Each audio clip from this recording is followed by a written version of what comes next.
local es clave para la construcción de viviendas y territorios resilientes, inclusivos y sostenibles, por lo que agradecemos este diálogo compartido.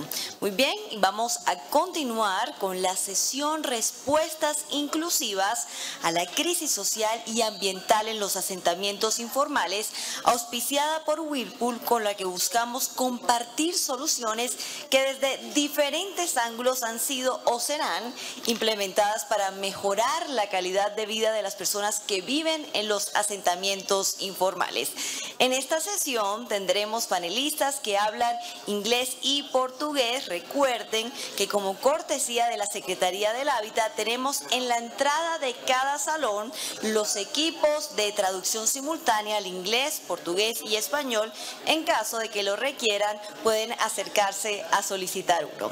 Al finalizar de cada sesión, agradecemos regresen esos dispositivos en la misma zona.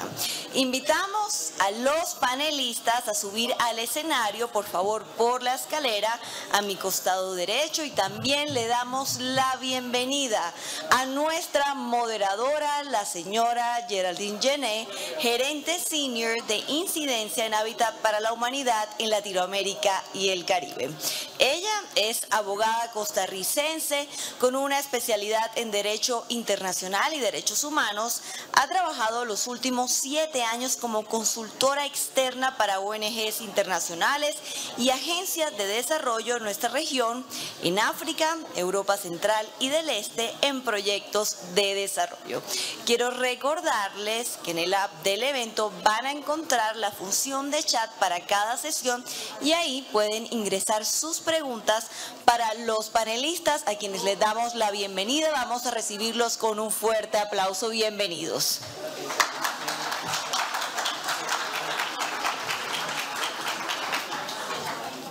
Adelante. Gracias.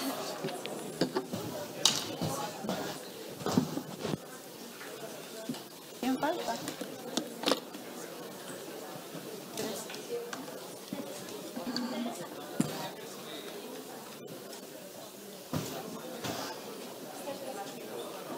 Hola.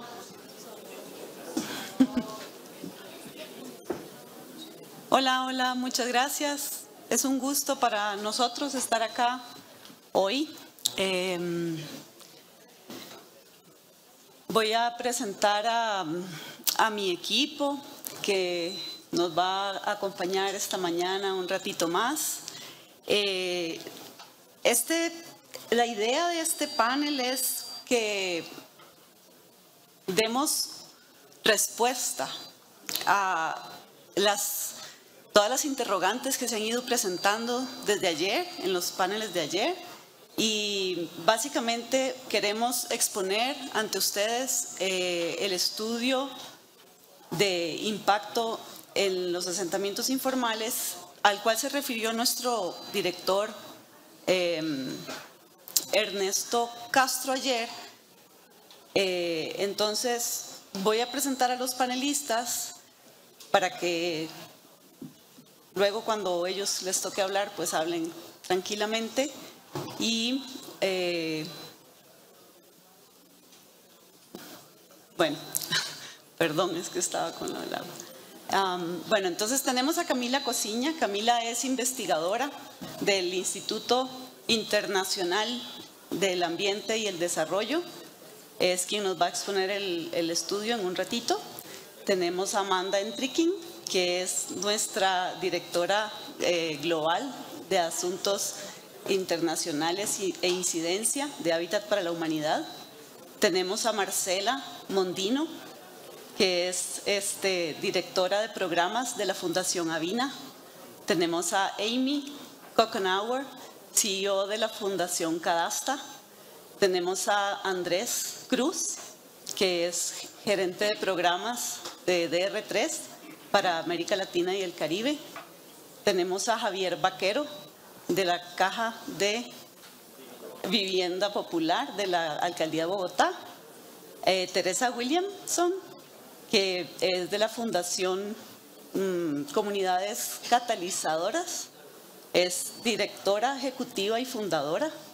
Y me va a ayudar con la moderación Brenda Pérez. que es directora global de programas urbanos de Hábitat para la Humanidad.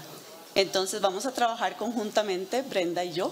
La agenda de este panel es, primero vamos a darle la palabra a Camila, que tiene 10 minutos para contarnos sobre el estudio, y luego todos los demás panelistas van a hacer sus referencias acerca de cuál ha sido la respuesta que han tenido las diferentes organizaciones e instituciones acerca del programa ¿No se escucha? Ok. Ok. ¿Así? Ok. Bueno, y luego los panelistas que van a dar respuesta entonces a la presentación de Camila.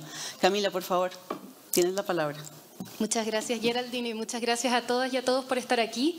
Sé que dan ganas de salir a tomarse un café, así que vamos a tratar de energizar la conversación bastante.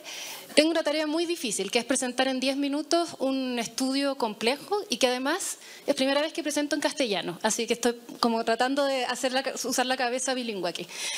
Este es un estudio que se llama Mejoramiento de vivienda en asentamientos informales, evaluación del impacto en el desarrollo humano. ¿Cómo pasó aquí con el verde o con el rojo? Con el verde grande. Con este. Sí, perdón. Gracias. Que es un estudio que hicimos con dos colegas, Alexandra Absanfrediani y José Manuel Roche, en coordinación con Hábitat para la Humanidad, para el lanzamiento de su campaña Hogar Es, que estaba mencionando Geraldine. No tengo que dar demasiados detalles del contexto. Todos sabemos que la crisis global de vivienda es una crisis de los derechos humanos, con 1,8 mil millones de personas. ¿Todo bien allá? Con 1,8 mil millones de personas viviendo en condiciones de vivienda inadecuada y con más de 1.000 millones de personas viviendo en asentamientos informales. Sabemos que responder a esta crisis no se trata solamente de construir vivienda, se trata de entender la vivienda en su integralidad, como lo reconoce el derecho a la vivienda adecuada de las Naciones Unidas, en torno a la tenencia segura, a la disponibilidad de materiales, de servicios, de infraestructura, la asequibilidad, la habitabilidad, y es desde ese entendimiento como total, ¿no es cierto?, de todas las dimensiones de la vivienda que empezamos este estudio. Ahora, si entendiendo que el acceso a la vivienda adecuada es un derecho en sí mismo y que no debiésemos tener que discutir las razones de por qué es importante, la tarea de este estudio es cuáles serían otros impactos significativos de asegurar el acceso equitativo a la vivienda adecuada en asentamientos informales y si se realizaran mejoras de vivienda a gran escala en un país, cuáles serían los impactos en los ingresos, en la salud y en la educación para aquellos que viven en asentamientos informales y para la sociedad en su conjunto. Y no voy a explicar muy en detalle la metodología, pero solo para dar una idea de cómo abordamos esta pregunta, que era bastante compleja, que nos pusieron los colegas de Hábitat para la Humanidad. Nuestra principal como enfoque metodológico tenía que ver con partir de información y de estudios que fueran situados en contextos reales, ¿no?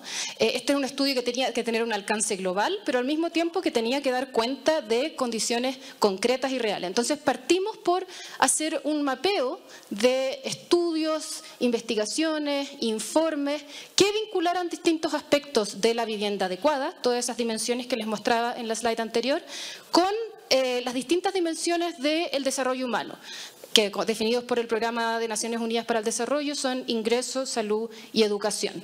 Y hicimos este mapeo, que les voy a mostrar muy brevemente, y con eso tuvimos que inevitablemente hacer un ejercicio de simplificación para poder producir un modelo estadístico y desde ahí proyectar a cuáles serían los impactos en distintos tipos de países y luego, cuando pasamos a las recomendaciones y a los hallazgos, tratan de volver a esa complejidad, ¿no? Inevitablemente una modelación exige simplificación, pero intentamos que no se quedara ahí en el aire, sino que bajara nuevamente a la complejidad.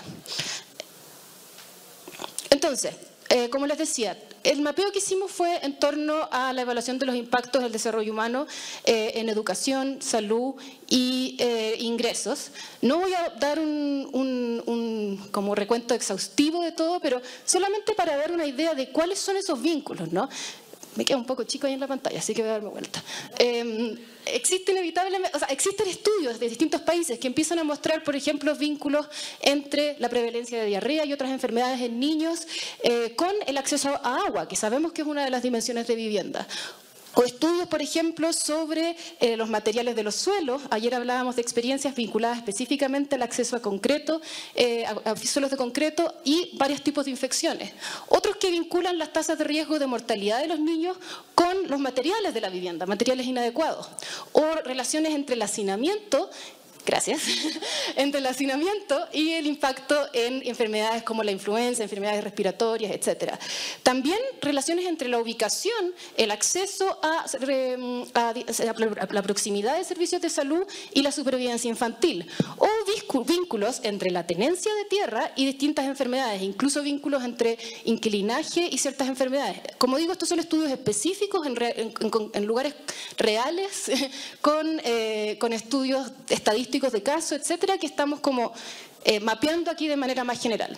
Y lo mismo hicimos con educación, no me voy a detener mucho, pero relaciones entre impedimento del aprendizaje y varias dimensiones de vivienda, entre hacinamiento y tasas de deserción escolar, entre estatus de tenencia y la capacidad de niños y adolescentes de entrar a la educación superior, entre el hacinamiento nuevamente y materiales de construcción y temas de alfabetización, estudios sobre la ubicación de las viviendas en relación a establecimientos educacionales y el acceso, en algunos estudios con una fuerte componente de disparidad de género, como las niñas se ven particularmente afectadas por los temas de localización, el tema de cómo los desalojos y la inseguridad de tenencia y los reasentamientos forzados tienen también consecuencias en acceso a la educación, o por ejemplo el acceso al agua, nuevamente con una componente de género importante, como el ahorro de tiempo para las niñas y mujeres en el acceso al agua puede tener incidencia en la asistencia escolar. Lo mismo con ingreso, voy a ir con esto muy rápido, entre electrificación e ingreso en contextos muy distintos de Asia y de Latinoamérica, entre, de nuevo, el ahorro de tiempo por el suministro de agua y la reducción de pobreza y el aumento de ingresos, temas de asequibilidad como la cantidad de recursos que las familias gastan diariamente y anualmente para mejorar sus viviendas, temas de seguridad de tenencia e ingresos más altos, investigaciones que relacionan la ubicación con el tema de empleabilidad y en general la relación entre la industria de la vivienda y la actividad económica de los países.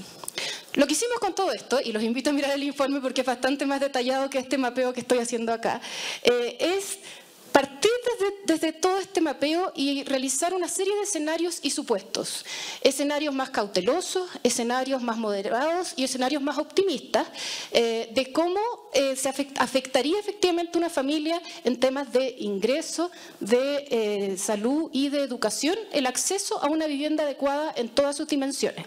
Y lo que hicimos fue aplicar esto a distintas tipologías de países. Como esto era un estudio global y sabemos que los datos globales son difíciles de comparar, no es tan fácil, ¿no es cierto?, ir y aplicar esto de lleno a un país. Hicimos 4 tipologías de países, dependiendo su índice de desarrollo humano, por una parte, y la cantidad de población que vive en asentamientos informales. 4 tipologías, desde la más extrema, digamos, con menor índice de desarrollo humano y más población urbana viviendo en asentamientos informales, hasta aquellos países que tienen mayor nivel de desarrollo humano y menor población en asentamientos informales.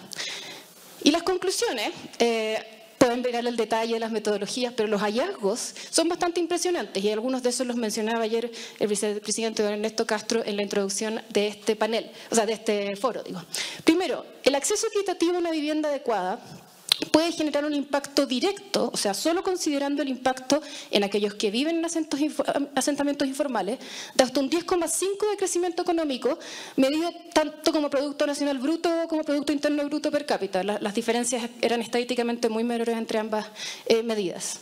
En términos de esperanza de vida, de salud, podría aumentar hasta un 4%, añadiendo 2,4 años de vida en promedio, lo que significa que más de 738 muertes prevenibles podrían evitarse al año, que es una cifra para referencia que es superior a la erradicación de la malaria en todo el mundo, solo por dar acceso a vivienda adecuada en asentamientos informales. Y en términos de educación, los años de escolarización en algunos países podrían aumentar hasta un 28%, 41,6 millones de niños, niñas y jóvenes adicionales podrían matricularse, lo que corresponde a que 1 de cada 6 niños, niñas y adolescentes que hoy día están fuera del sistema educacional podrían ingresar solo por el impacto directo del acceso a la vivienda.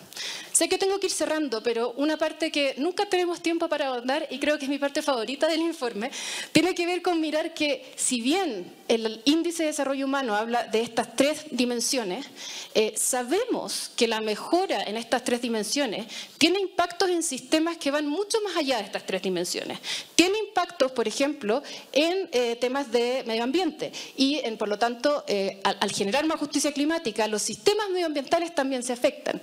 En relación de equidad de género, sabemos que los sistemas de cuidado, los sistemas de salud se ven sumamente, cuando están bajo presión, eso afecta a la sociedad en su conjunto, no solo a aquellos que viven en asentamientos informales, y afecta a la sociedad en su conjunto y en particular a las mujeres y a quienes han tenido históricamente en sus hombros el peso de los cuidados.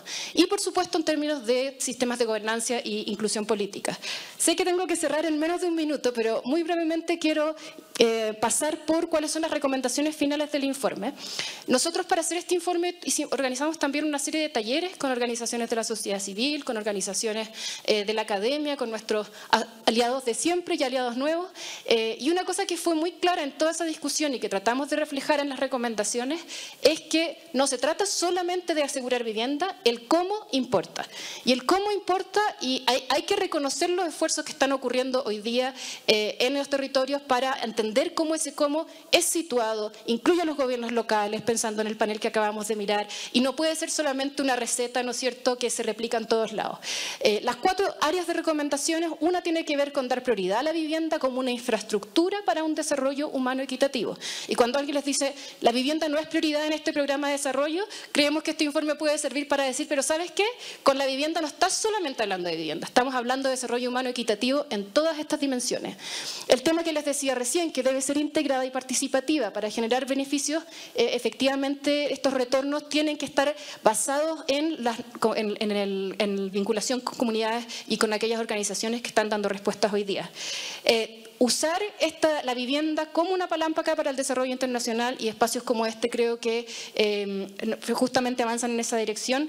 Y finalmente, el tema que fue clave, ¿no es cierto?, en todo el desarrollo fue el tema de la información, del conocimiento, de los datos, que sabemos que son escasos, sabemos que son diversos, pero hay que entender que existen hoy día esfuerzos locales para levantar datos y que tenemos que priorizar ese tipo de datos que son por, sobre y para las comunidades en asentamientos informales.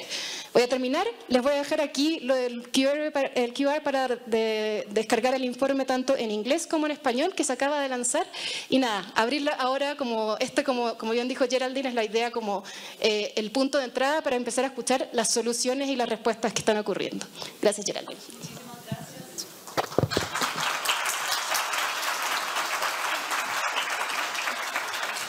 Excelente, Camila, una gran carrera para exponerlo porque realmente es mucha información. Los invitamos a que lo descarguen y lo vean porque es muy, muy interesante, tiene demasiada información útil. Bueno, ese informe fue un informe que solicitamos desde Hábitat para la Humanidad para fundamentar nuestra campaña global de incidencia hogares, a la cual se refirió don Ernesto ayer, y para empezar a hablar de estas soluciones que fuimos encontrando, que hemos ido encontrando. Algunas se han ya hecho, otras se harán en el transcurso de los próximos años. Le voy a dar la palabra a Amanda, que nos va a contar en detalle. Gracias. Thank you, Geraldine. Thank you, everyone. It's a pleasure to be here with all of you. I apologize, I'm going to speak English, so bear with me. But thank you to our Housing Forum organizers. I see Ernesto and Monica at the front here. This is really amazing. I've already learned so much from all the panels. The discourse has been fantastic on these 2 incredibly important issues. So thank you for bringing us together here. On May 15th, just a little while ago, Habitat for Humanity International launched our global advocacy campaign, Hogar es in Spanish, or Home Equals in English, focused on increasing equitable access to adequate housing for people living in informal settlements around the world. In the last day and a bit, we've already heard a lot of really important facts and statistics, and I'm going to steal some of them from the previous panelists to frame the importance of us launching this campaign at this time. We heard that we are already living in a new climate, that adaptation is yet to be sufficiently focused on. We heard that we will continue to see far greater growth in informal settlements, accommodating the increasing number of people living in cities and informal settlements in urban areas. We heard that 60% of the built environment is also yet to be built to accommodate the people that are moving into cities by 2050. And we also heard yesterday from Camila that we will not achieve climate justice without housing justice. As a global housing organization that has been working on housing through programming and advocacy over the last 40 years, we recognize that the barriers to housing go beyond the actual physical structure. We must influence the policies and systems that are required to achieve impact at scale. We must advocate using the voice of our experience as housing stakeholders, housing actors, the things that are urgent and important to influence the policies and systems so that the people that we seek to serve achieve the housing that they need. And research and programs are essential in using our voice and in having that impact. I have to pause and reflect on the immensity of what Camila has presented to us. The IIED report is instrumental in making the case, and as housing advocates, I think we all know we've needed these statistics, we've needed these numbers in order to really draw the correlation between the importance of housing, four walls, the roof, and beyond, on having an impact on the people we seek to serve. So I'm really grateful for all the work that you guys did to make that real. Okay. So we've also already heard a lot in the last day and a bit on the immensity of the need of adequate housing, especially for people in informal settlements and slums. For the last 2 years, we've been working on preparing this campaign to be a collection of campaigns, a global campaign implemented at the local level in up to 70 national organizations where Habitat is currently represented. Our global campaigns are a means of aligning our thinking on really important and hard things so that we have a unified voice for meaningful impact at the local level. And we didn't pick this issue randomly. I think as a reflection of the conversation in the last day and a little bit, we can see that this is really important and urgent.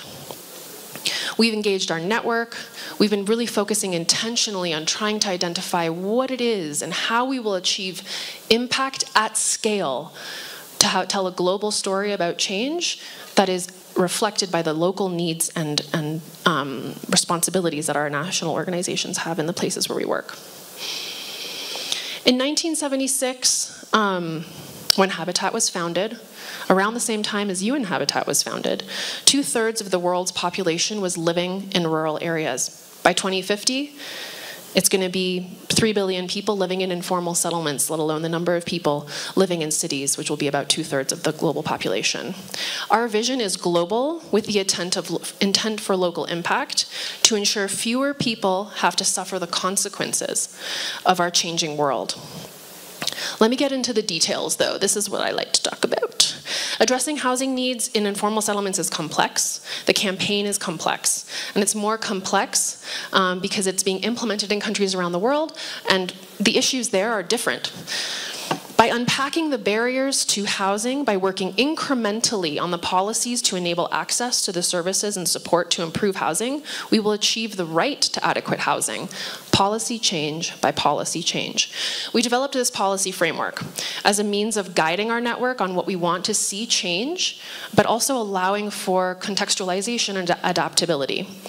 When we're talking about achieving our vision through these subthematic areas, what we're talking about are specific types of policies and systems change, taking the clear message that we heard from IIED in their report about having a comprehensive approach in order to have the greatest impact.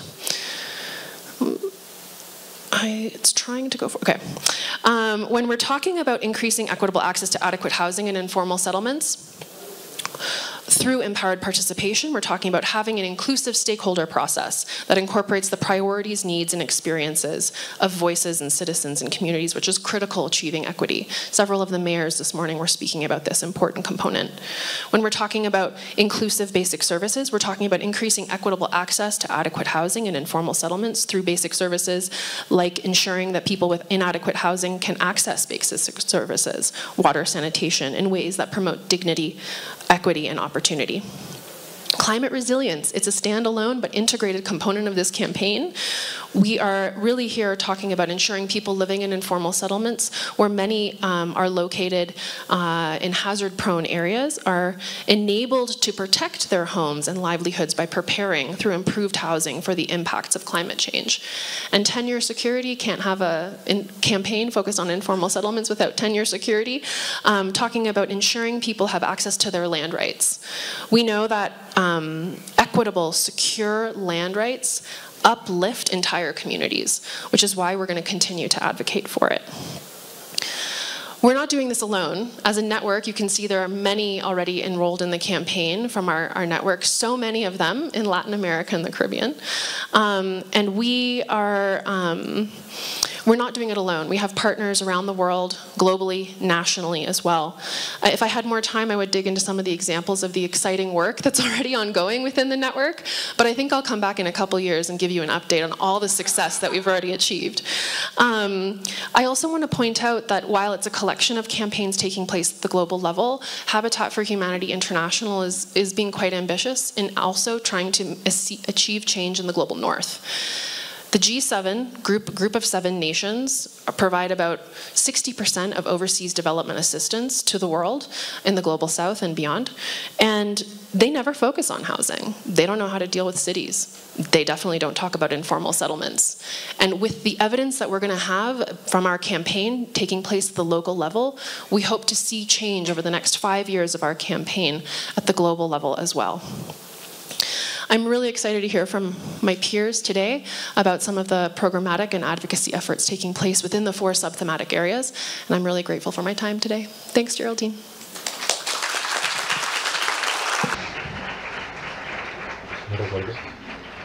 De ahora en adelante vamos a escuchar a partir de estas explicaciones, tanto de Camila sobre el estudio y de Amanda sobre lo que es la campaña global de incidencia, vamos a escuchar qué han hecho nuestros aliados y nosotros mismos en los diferentes subtemas que ya Mandy nos refirió. Entonces le voy a dar la palabra a Marcela Mondino, Fundación Avina. Adelante. Gracias, Geraldine. Buenos días. En primer lugar, el agradecimiento a Habitat por la oportunidad que nos da de aprender estos días. Son 3 días de mucho aprendizaje a partir de las experiencias de cada uno de ustedes y también de compartir nuestro conocimiento generado desde, en mi caso, desde Fundación Avina, una organización que hace más de 25 años trabaja de manera colaborativa aportando al desarrollo sostenible de la región y ahora también con una mirada del sur global. Desde 3 ejes estratégicos: la acción climática, la innovación democrática y la economía justa y regenerativa son los ejes que nos guían para buscar ese cambio sistémico, ese cambio de raíz, desde lo local a lo global y construyendo esa narrativa del sur global que pueda aportar a un desarrollo sostenible más sustentable. En esta estrategia tan amplia me voy a enfocar en la estrategia de ciudades sustentables, que es una de las estrategias que acompañamos desde Fundación Avina, que reúne varios programas que nos ordenan en nuestra dinámica de trabajo, siendo que es una agenda que está vinculada con los temas que estamos tratando en estos días. Cuando leemos informes como los que recién nos presentaron, nos hacemos preguntas de cómo abordar el proceso directamente con las comunidades, en las conversaciones globales. Hay 3 pilares que voy a traer que nosotros tomamos como fuente para dar parte a esas respuestas y que son la colaboración, la innovación con sentido y la mirada sistémica. Mucho se ha hablado en el panel anterior y ayer también de esta necesidad de la articulación multisectorial, de pasar de la conversación a la acción, y eso lo llamamos colaboración. Una vez que con las organizaciones y el capital social con el que trabajamos manifestamos nuestros intereses, encontramos intereses en comunes, nos ponemos en la acción. A esa acción le sumamos innovación, pero no la innovación per se, sino una innovación con sentido, la innovación que nos permita lograr esos objetivos que nos hemos planteado de transformación sistémica. Una innovación que recupere los conocimientos ancestrales, la innovación social, por supuesto la innovación tecnológica, todo lo nuevo, pero con esa mirada del impacto que se busca en las acciones que hemos definido. Y la mirada sistémica, que tiene que ver mucho con lo que decía hoy Camila, y ayer también, ¿no? Cuando se decía, no hay vivienda si no hay acceso al agua, no hay comunidad si no hay espacio público. Creo que uno de los grandes avances a nivel general, ¿no?, en estas últimas décadas es que hemos pasado a ver los desafíos como estancos, como segmentados, el problema del agua, el problema de la vivienda, el problema del espacio público, para ver que necesariamente se vinculan entre sí y que los tenemos que pensar así para encontrar las soluciones, sabiendo que cada uno ponemos énfasis organizacionales en las soluciones, pero con esa mirada sistémica. Y hay un término que lo define, que es el metabolismo urbano. Es entender a las ciudades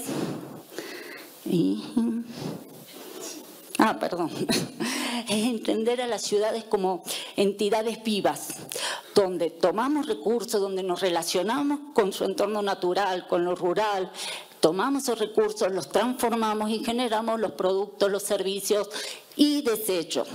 Esta lógica tan lineal, que ahora mucho se habla en términos de la economía circular, también se habla desde lo urbano, desde las ciudades circulares. ¿Cómo podemos hacer que todo ese modelo de relación genere una mayor eficiencia en el uso de los recursos, menores desechos y buscar el mayor impacto social, ambiental y económico? ¿Cómo se transforma esto? Ahora sí, en los casos, quería dar una breve idea desde dónde nos inspiramos para trabajar con las comunidades, siempre en alianza con otros. El lunes, no sé si tuvieron oportunidad de escuchar a la señora Merline, de las Mujeres Constructoras de Lima. Cuando ellas construyen esos muros, están trabajando en el riesgo que tienen en su comunidad, están trabajando en la mirada de género, están generando espacio público para la cohesión y la seguridad, generan ahí su alimento de cercanía, riegan ese alimento con el agua servida de sus viviendas. Esa mirada metabólica, circular, sistémica, como le querramos llamar, pero que hace ese abordaje con esta mirada integral. Otro caso es el de Boa Vista, al norte de Brasil, donde trabajamos también con las comunidades periurbanas, principalmente mujeres productoras, la integración de la migración venezolana, cómo se genera a partir de eso una economía circular que mejore las condiciones de vida de estas comunidades, con mejor acceso al agua. Se creó una red de economía circular con los residuos que se genera la producción, se está haciendo un proyecto de compostaje con apoyo en la política pública, con alianzas globales que apoyan y en lo local. Estos son casos de Buenos Aires, Quito, Bogotá, Cali, donde el espacio público como actor central para la construcción de comunidad, de la interacción entre la comunidad migrante y la comunidad local, el recupero y la transformación del plástico para generar espacios públicos, siempre en lo que se decía en el panel anterior, con la participación de la comunidad. Desde ahí se generan las soluciones. Y como se me acabó el tiempo, solo dejar entonces como pregunta unas reflexiones que nos hacemos y que les invitamos a hacerse. Cómo nuestras acciones, nuestras estrategias, en nuestros proyectos, en la política pública, sin política pública los cambios sistémicos que buscamos no se institucionalizan y es muy difícil que alcancen escala. Entonces, cómo desde estas acciones podemos integrar esa mirada sistémica a todos los desafíos que tiene lo urbano relacionado con lo periurbano y lo rural para mejorar la calidad de vida, principalmente en las comunidades vulneradas. Gracias.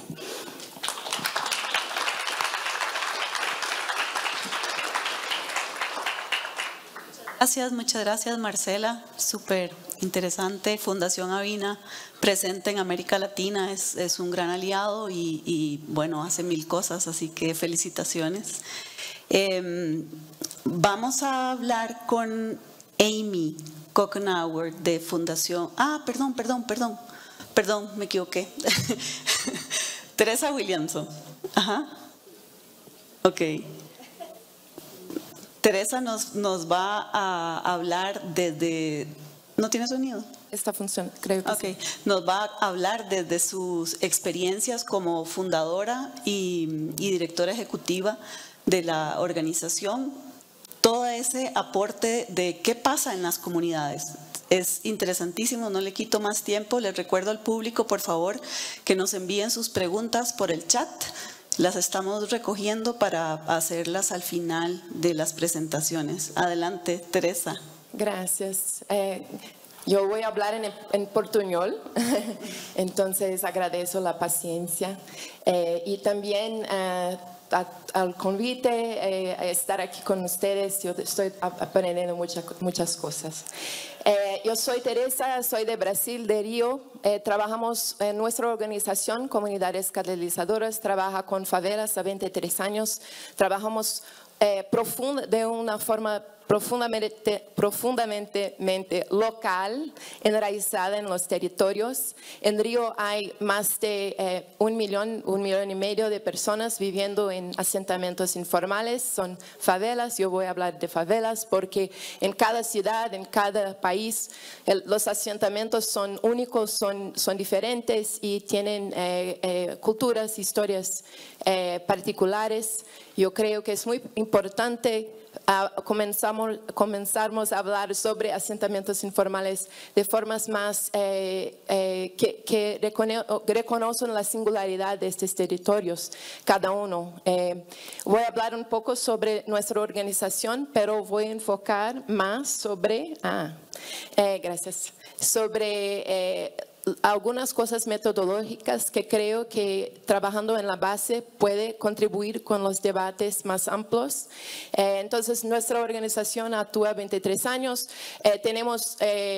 Todos los proyectos son co-creados con centenas de liderazgos de favelas. Ya trabajamos con más de 300 comunidades y actualmente actuamos en 3 dimensiones. Una es la narrativa de los territorios, porque el estigma, el mal conocimiento del público, de la sociedad, del mundo sobre estos asentamientos es una barrera muy grande para comprender y realmente desarrollar los territorios. El segundo es el propio desarrollo, y nuestro desarrollo por CONCACH es a través de proyectos de base por la red de favelas sostenibles. Es una red en Río con más de 400 proyectos en favelas, en más de 100 favelas, que actúan con todo desde paneles solares y teto verde a museos comunitarios, proyectos de educación social, trabajo con mujeres, y es una grande red de liderazgos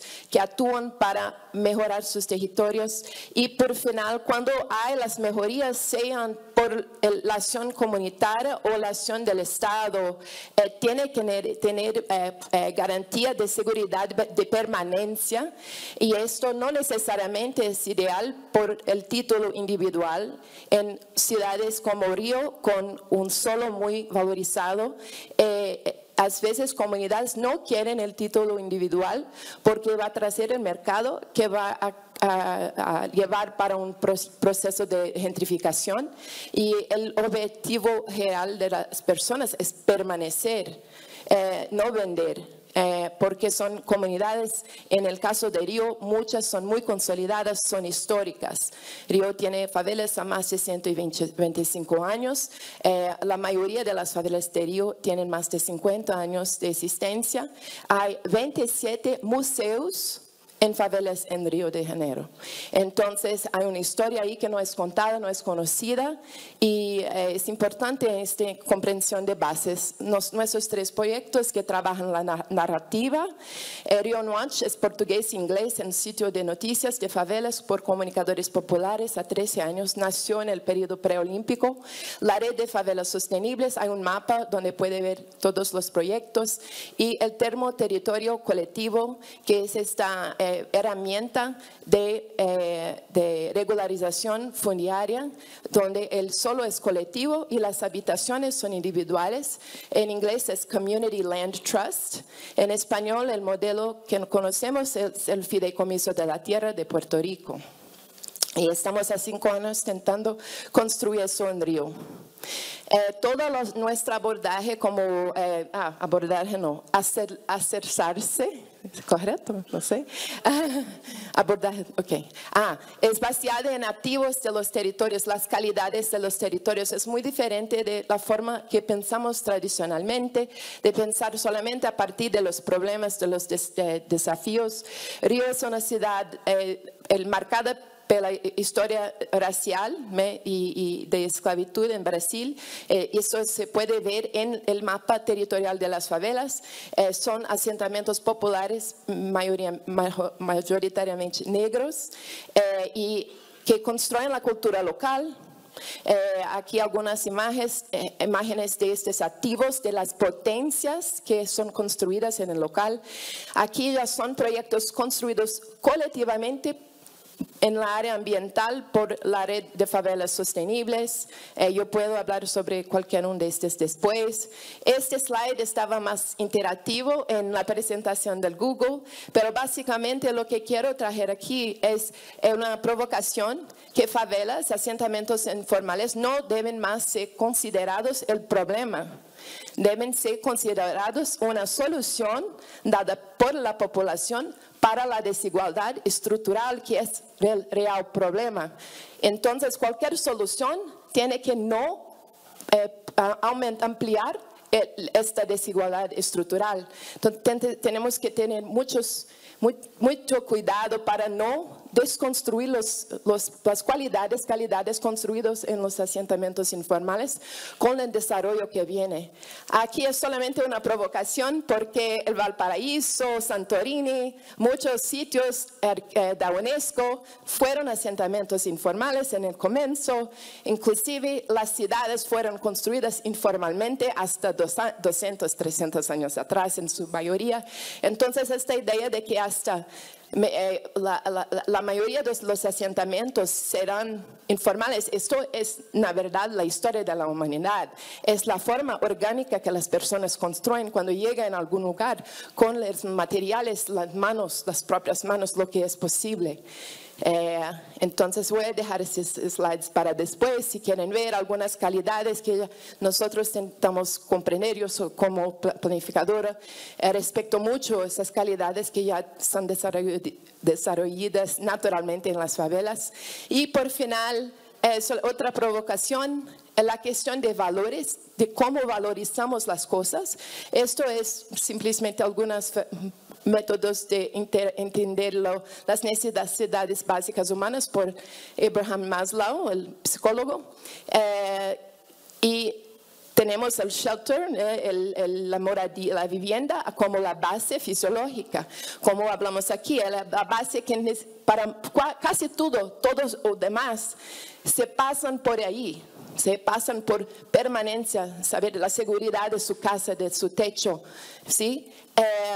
Pero casi todos, a partir de seguridad acima, nada de esos se puede poner en un valor monetario.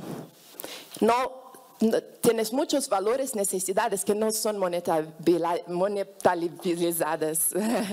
Entonces, y muchas de esas son construidas en asentamientos informales. Ellos son riquísimos en estos tipos de valores que no tiene como mensurar con dinero. Entonces, cuando desarrollamos los territorios, tenemos que comprender y valorizar estas cosas. ¿Ok? Voy a dejar esos slides. Aquí en el final hay un link que se puede ver la presentación después si quieren entrar en contacto también. Ok, gracias.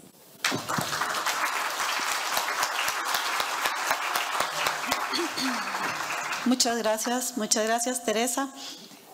Bueno, ya me parece muy interesante esa visión diferente de los asentamientos informales. Muchas gracias por ese aporte especial. Y ahora sí, le voy a dar la palabra a Amy. Amy, como CEO de Fundación Cadasta, bueno, nos va a contar muchas actividades que tienen como socios nuestros también y con ese subtema importante de la campaña que es la tenencia segura. Por favor sigan mandando preguntas, aunque no estamos seguros de que haya tiempo al final para responderlas. Si no hay tiempo, las responderemos por escrito. Gracias. Adelante, Amy. Teresa, me inspiraste, así que voy a tratar de hablar en español también. Bueno, es que... bueno, yo soy Amy, la presidenta de Cadasta.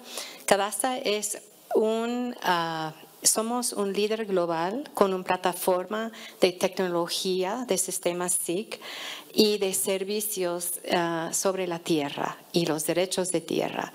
Y nosotros nos enfocamos en cómo empoderar las comunidades vulnerables para mapear, documentar y asegurar los derechos de propiedad, de tenencia, de recursos también, en una manera inclusiva y equitativa. Bueno, entonces, para darles una idea de nuestro trabajo a nivel global, esta pantalla de datos da la información de que con más de 100 socios, 103 socios, hemos documentado los derechos de más de 6,6 millones de personas en 4.454 comunidades en 47 países. Eso incluye más de 21 millones de hectáreas de tierra. Entonces, para darles un poco la idea de la escala de nosotros, pero yo quiero hablar de dos cosas hoy, la seguridad de tenencia y también la importancia de los datos. Vamos, la seguridad de tenencia sin derecho de suelo, propiedad de suelo, todos esos avances que hemos hablado en esos 2 días, en la educación, la salud, los ingresos, la infraestructura, todo eso se pone en peligro si no hay seguridad de tenencia. Hay más de 1.000 millones de personas que viven con la inseguridad de tenencia a nivel global, que tienen temor de ser desalojados de su hogar. Eso es basado en una investigación de Prindex en 140 países del mundo. Ahora, y con respecto a los datos, hay una falta fundamental de datos que son actualizadas, correctas, geolocalizadas sobre las personas en esos asentamientos informales y la relación con sus hogares, con la tierra, con la comunidad. Hay una falta de datos completa. Entonces, esos datos son críticos para empoderar a la comunidad en hacer sus decisiones, que sea o de seguridad de tenencia o de preparar y mitigar desastres, etc. Entonces, uno de los puntos de nosotros es las comunidades necesitan poder co-crear y acceder a sus propios datos y manejar sus propios datos para poder hacer sus decisiones comunitarias. Ahora, un ejemplo para darles una idea de nuestro trabajo es en Bonito, en Pernambuco, Brasil, en el noreste. Esta municipalidad es periurbana, y tenemos un socio en Brasil que se llama Espacio Feminista. Ese grupo de sociedad civil se enfocó en el desarrollo socioeconómico de las mujeres en esa región, las cuales que no tenían tenencia segura de sus hogares. Al lado derecho ahí, María, ahí estoy yo con ella y con Patricia, la directora de Espacio Feminista. María nos dijo: he vivido en esta casa 38 años, en este suelo, y nunca jamás he tenido un papel en la mano para en un título de esta casa.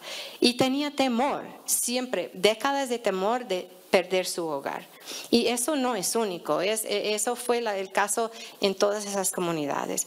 Entonces, ¿qué hicimos nosotros? Nosotros nos juntamos con Espacio Feminista, con la municipalidad, para ofrecer la tecnología, la plataforma SIG, capacitación a los jóvenes de la municipalidad, ellas, la de Lentes, Minha Casa y Legal.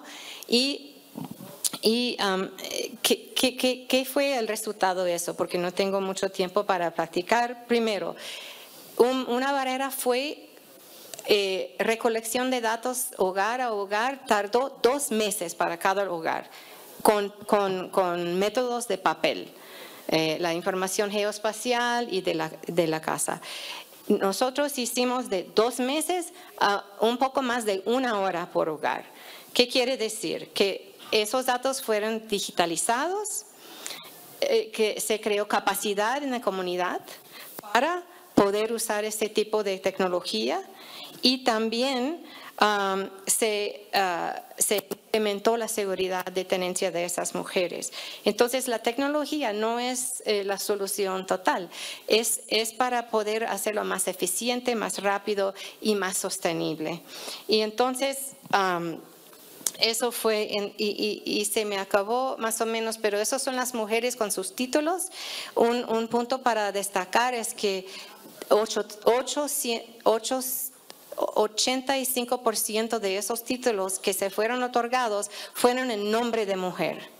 En nombre de mujer. Eso es una estadística súper alta, porque es difícil de que las mujeres consigan sus nombres en esos títulos. Y esos son los mapeadores locales, los jóvenes. Solo quiero añadir unos puntos de los datos. Eso es una colaboración que tenemos con Habitat por la Humanidad en América Latina. Eso es para el DR3 Task Force sobre desastres. Esos son pantallas de información que se creó para poder contestar a las preguntas en un desastre. Por ejemplo, ¿cuántos hogares están afectados? ¿Cuántas personas? ¿De qué edades? ¿Qué servicios tienen o no tienen? ¿Qué tipo de tenencia en estas casas? Etcétera. Entonces, esos tipos de datos se empoderan no solamente a la organización y los que están respondiendo, sino también las mismas comunidades de entender, de recoleccionar esos datos en el momento de un desastre y usar esos datos para hacer una respuesta más efectiva. Al fin, ¿qué es mi punto? ¿Qué son los 2 puntos principales? Primero, los gobiernos y las comunidades y sociedad civil tienen que priorizar la tenencia de los derechos de tierra, o sea, de la propiedad. Que sea comunitaria o que sea individual, eso es la decisión de la misma comunidad, ¿no? Y de la forma legal en que se tienen ofrecida. Pero es súper importante eso como una cosa fundamental en lo que es comunidad sostenible. Y segundo, que las mismas comunidades tienen que tener la capacidad de capturar, mapear, documentar sus propios datos y manejar esos datos para hacer mejores decisiones para sus futuros en cualquier de esas situaciones que hemos estado hablando en estos días. Muchas gracias.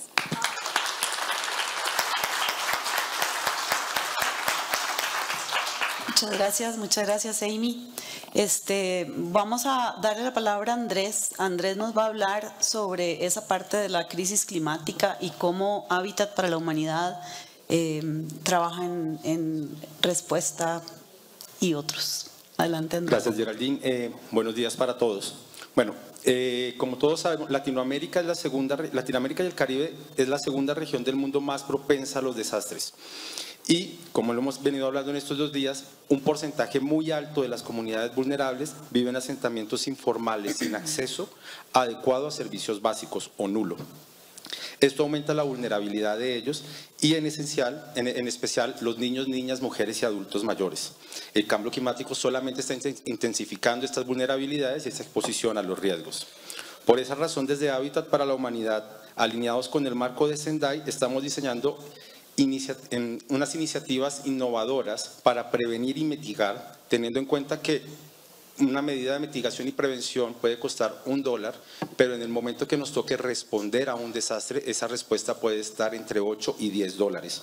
Entonces, de acuerdo a eso, hemos querido diseñar una estrategia para la respuesta a desastres que vaya alineada con el cambio climático. Está enfocada en 4 pilares, donde tenemos el fortalecimiento de capacidades locales, donde vamos, porque la gente, entre más entienda cuáles son sus riesgos, qué vulnerabilidades tiene, más fácil puede prevenir y soportar un impacto de este tipo de desastres. La gestión de riesgos climáticos va acompañando eso y aparte tenemos la capacitación con PASA, que es el enfoque participativo para sensibilización sobre alojamientos seguros, donde con esto le estamos dando el conocimiento a las comunidades, pero al mismo tiempo les estamos dando una voz para que ellos mismos, desde su conocimiento ancestral que tienen por haber vivido las emergencias en repetidas ocasiones, ellos mismos saben qué se necesita. Entonces, con esto les damos una voz para poder dar soluciones acompañadas técnicamente desde el lado de nosotros. La tercera parte es lo que llamamos el modelo resiliente, que es con pequeñas acciones generar grandes impactos. Esto lo manejamos en las líneas estructurales, arquitectónicas, de agua y saneamiento y de electricidad. Entonces, por ejemplo, manejar en los diseños de las viviendas adecuaciones que fomenten la ventilación natural, la iluminación natural. Eso va a reducir los consumos eléctricos. Por ende, estamos reduciendo la huella de carbono. Cuando hacemos reparaciones, reconstrucciones o vivienda nueva, utilizar materiales innovadores. Por lo menos ya ahorita en Costa Rica estamos trabajando con la resina 8, donde estamos reciclando el plástico y utilizándolo como agregado para que sea un material constructivo que cumpla las normativas.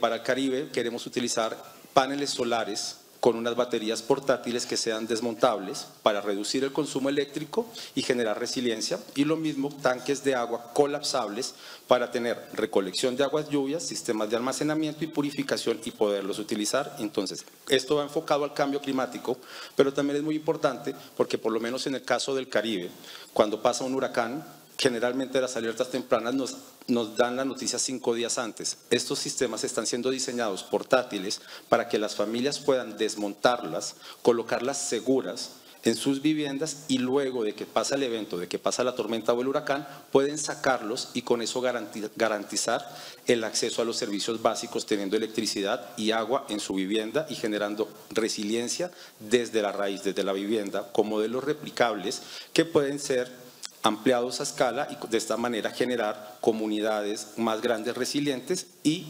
enfocadas en la gestión del riesgo y el cambio climático. Como última parte, que era la parte que estabas mencionando de Cadasta, obviamente todos los desastres pasan y no podemos garantizar que las familias no sean afectadas. Entonces, junto con Cadasta estamos diseñando, que ya vamos a comenzar a implementar, una herramienta que nos va a dar un diagnóstico rápido para poder saber cuáles son las afectaciones de las viviendas en infraestructura, en la parte estructural, agua y saneamiento.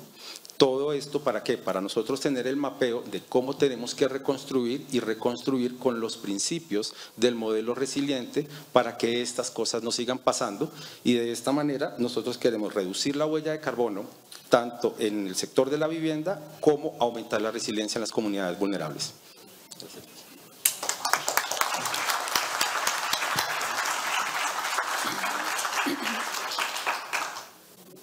Muchísimas gracias, Andrés.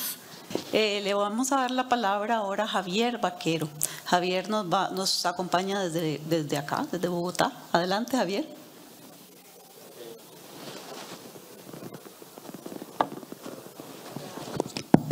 Gracias. Hola, buenos días. Bueno, desde la Caja de Vivienda Popular y la Secretaría del Hábitat les damos también la bienvenida a todos a Bogotá. Les voy a comentar un poco qué es lo que nosotros, particularmente desde la Caja de Vivienda Popular, nos dedicamos exclusivamente a este asunto. Somos una entidad de más de 600 personas que trabajamos precisamente por los barrios populares. Entonces les vamos a contar un poco dos de las cosas que hacemos particularmente ahí. Lo primero es reconocer en dónde nos encontramos y cuál es la particularidad de Bogotá.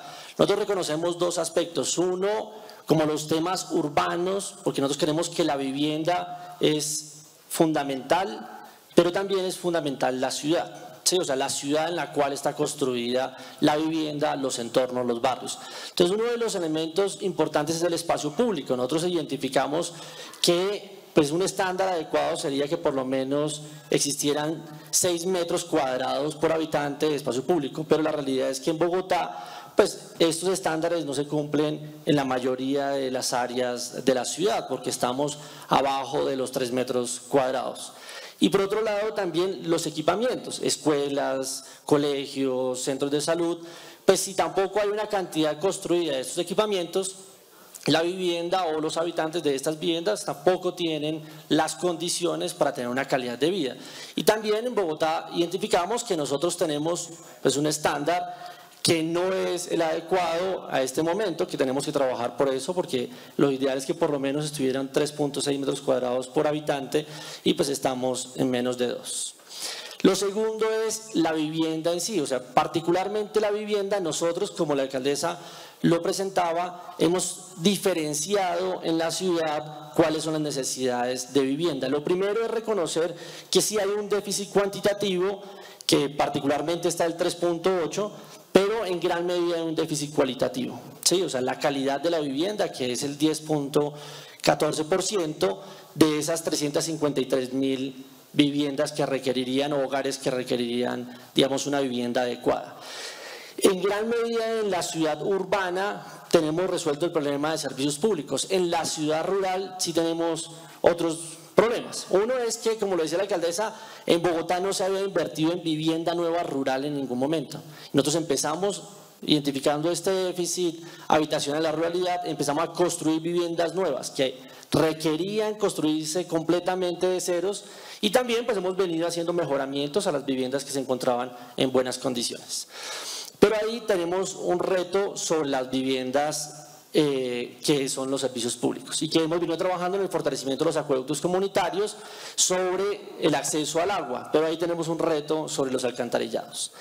Y la otra pregunta es sobre la informalidad de la vivienda. Entonces identificamos que en Bogotá se producen cerca de 12.000 viviendas al año en el mercado formal, pero se producen 17.000 viviendas de manera autoconstructiva y que no necesariamente tienen una licencia. Es así que las familias están construyendo más viviendas que el mismo mercado. Y entonces ahí la pregunta es cómo hacemos para llegar a esos hogares a generar las condiciones adecuadas para que construyan unas viviendas pertinentes y pues que sean lo suficientemente estables y seguras para sus hogares.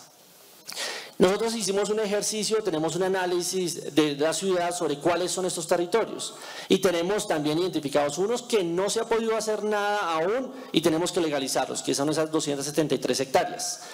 Otros que ya se han hecho cosas, pero que aún nos falta acabar, que son 2.800 hectáreas. Y hay otros en los que realmente nos toca trabajar muchísimo en estas áreas que ya están legalizadas, pero que tenemos que hacer bastante mejoramiento, que son 3.800 hectáreas. Las tenemos identificadas, mapeadas, y con base en esto hemos construido un plan de mejoramiento integral de estos territorios, en donde tenemos claro en qué momento vamos a irlos interviniendo y hacerlo de manera integral.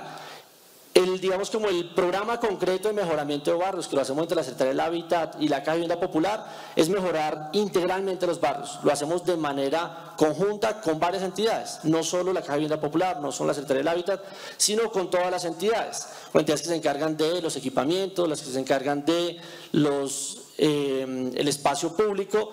Nosotros particularmente lo primero que hacemos es legalizar estos barrios. Luego, si es construir las obras de espacio público, y ahí hemos hecho sobre 50 barrios obras, cerca de 170 intervenciones. Muchas de esas también muros de contención, vías, parques, pues en estos lugares también escaleras, porque no cabe una una vía. Y algo importante es que hemos venido avanzando en un nuevo reto, es el mejoramiento de barrios con criterios de construcción sostenible y ecourbanismo. Y ya llevamos 8 ecobarrios que estamos implementando, en donde las acciones que hacemos son también sostenibles. Paneles solares, ahorro de agua, pues estrategias de gestión de residuos que permiten que, pues esto sería lo ideal, que lo pudiéramos hacer ya en todos los barrios. A hoy llevamos 8 desde esta metodología. Y otro elemento importante es la movilidad. Hemos venido trabajando en lograr sistemas de movilidad para estos territorios y particularmente construido cables pues, a las montañas de la ciudad, pero que no sean solo el cable el que llegue a ese territorio, sino que sea el cable con espacio público, con equipamientos, manzanas del cuidado y obviamente la vivienda. La alcaldesa lo comentaba. Y una de las estrategias que hemos venido haciendo, hemos hecho mejoramiento de vivienda, pero el mejoramiento de vivienda como innovación que hemos hecho en esta administración es lograr hacer reforzamiento estructural, hacer una placa y construir el segundo piso. Eso partiendo de que nosotros mismos hacemos el reforzamiento, hacemos los diseños, sacamos la licencia, yo directamente firmo las licencias y luego construyo las viviendas. Y algo muy importante es cómo lo hacemos, que es, digamos, como los elementos fundamentales, es con participación y con todos los actores. Lo que le llamamos gobernanza colaborativa. Esto es muy importante porque lo que hacemos es que en cada territorio se hace un pacto. Se define qué es lo que se quiere de ese territorio con todos los actores, tanto actores comunitarios, institucionales y organizaciones privadas y hasta universidades. Llegamos a un acuerdo que vamos a hacer ahí, hacemos el diseño de qué es lo que va a suceder en el barrio y cada uno se compromete a hacer ciertas obras, incluida la comunidad. Nosotros ponemos algunos recursos para que ellos puedan desarrollar obras también complementarias y ellos se encargan también de garantizar que exista sostenibilidad. De lo contrario, nosotros consideramos que los barrios, porque los barrios no son de nosotros, por decir así, de las entidades, los barrios son de las comunidades. Lo que nosotros hacemos es trabajar con ellos para que ellos los puedan mejorar y obviamente pues ponemos todos los recursos desde la responsabilidad pública. Pero para nosotros es fundamental el trabajo de la gobernanza colaborativa y de la participación de la comunidad en estos procesos, tanto de diseño, de obra y de sostenibilidad. Muchas gracias.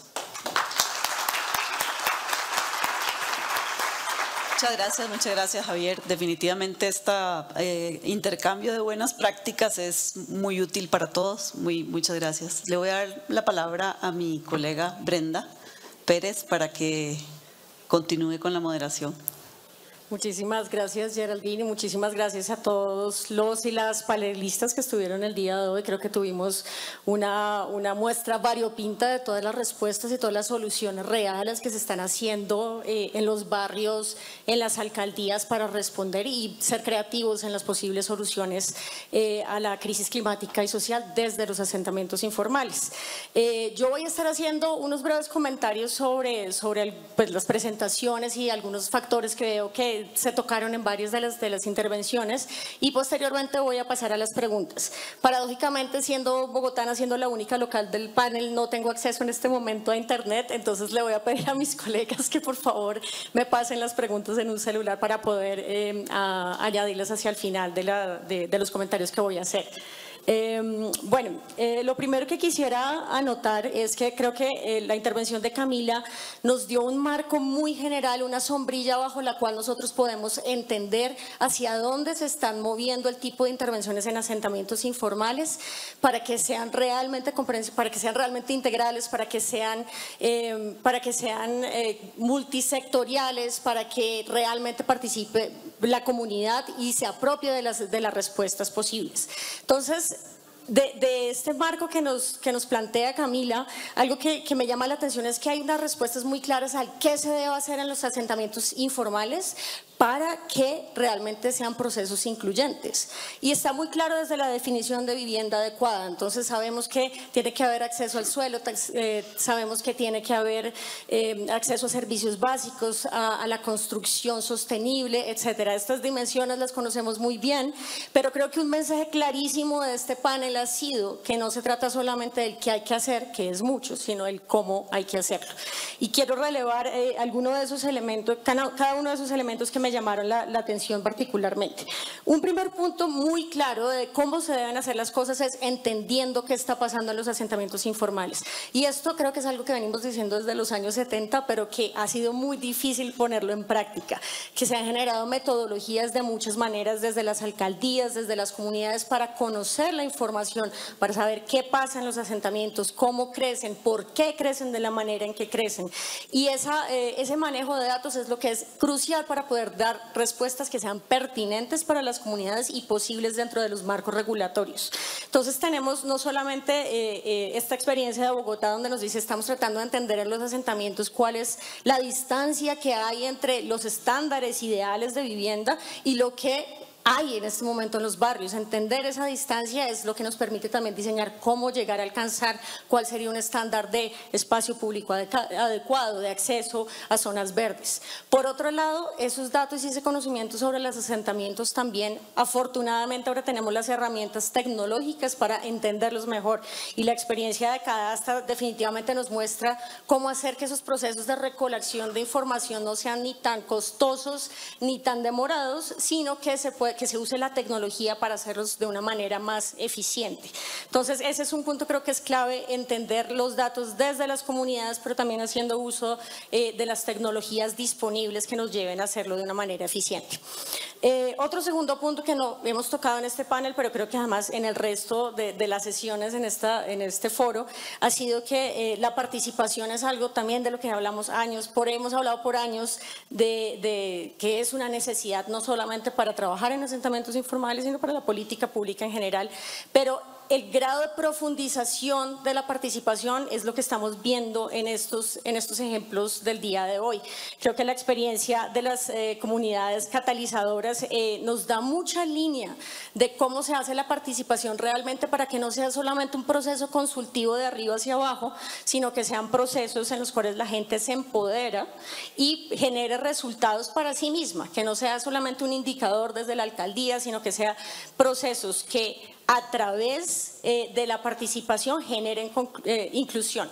Entonces, me llamó mucho la atención lo que mencionaba Marcela sobre los procesos de integración de la comunidad migrante, que creo que es un reto muy grande en este momento en América Latina, y cómo las oportunidades de desarrollo autogestionado en los barrios con el apoyo de las alcaldías son una oportunidad gigantesca de integración social también de las comunidades migrantes, no con digamos políticas que estén solamente dirigidas a la población migrante, sino que el convivir en el barrio, en el desarrollar nuestros barrios, sea una manera de integrar a los migrantes y a las migrantes como otros vecinos más. Entonces creo que eso es un elemento clave de cómo generar inclusión a través de lo físico. Nosotros acá nos centramos muchísimo en la dimensión constructiva, la dimensión física del desarrollo barrial, pero ese es otro elemento transversal que vi en estas intervenciones, y es que no se trata solamente de hacer intervenciones que sean físicas, sino que sean sociales y casi que simbólicas.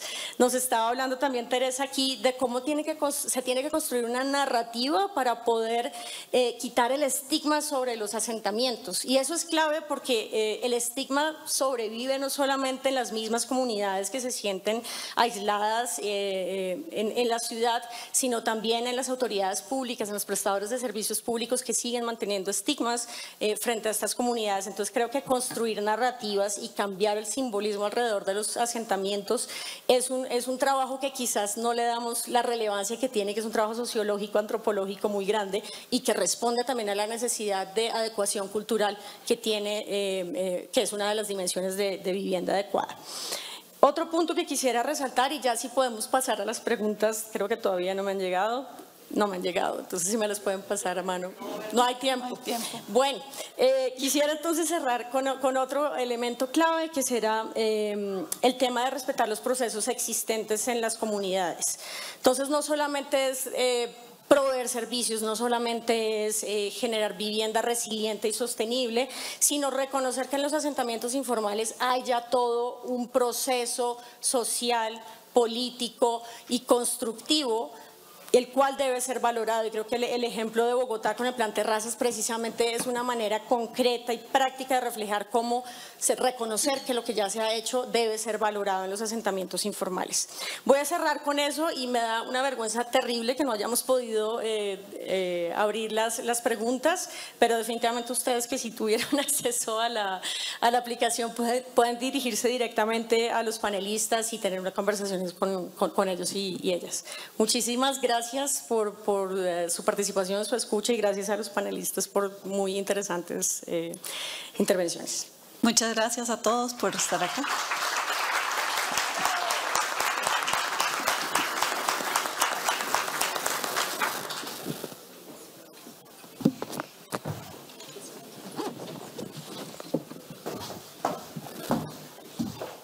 Agradecemos a nuestra moderadora y a nuestros panelistas y los invitamos, por favor, bajar de la tarima de este lado, por favor, para la toma oficial de la fotografía del evento. Y es momento de disfrutar del Happening Trivia del Agua que se realizará en el área de stands, y este espacio está a cargo de Hábitat para la Humanidad, Paraguay, Brasil y Bolivia. El gran ganador de la trivia se llevará una canasta con productos de Paraguay, Brasil y Bolivia. A su vez, en el área de stands podremos compartir del Coffee Break cortesía del Ministerio de Vivienda, Ciudad y Territorio de Colombia. Al finalizar pasaremos a las sesiones paralelas, las voy a nombrar: Salón Rojo, este salón política de inversión multiactor y multinivel hacia la promoción de viviendas y comunidades resilientes e inclusivas. En el Salón Bolívar 2, fortalecimiento de los incentivos para promover viviendas resilientes en América Latina. Salón Bolívar 3, desafíos y mecanismos de inclusión en la vivienda adecuada y resiliente para poblaciones vulnerables. Salón Esmeralda, VILAP, inversiones de impacto en asentamientos informales, y recuerden que toda esta información la pueden encontrar en detalle en el app del evento, Event Tool, y después de las sesiones paralelas recuerden que podrán disfrutar de un lunchbox cortesía del Ministerio de Vivienda, Ciudad y Territorio de Colombia.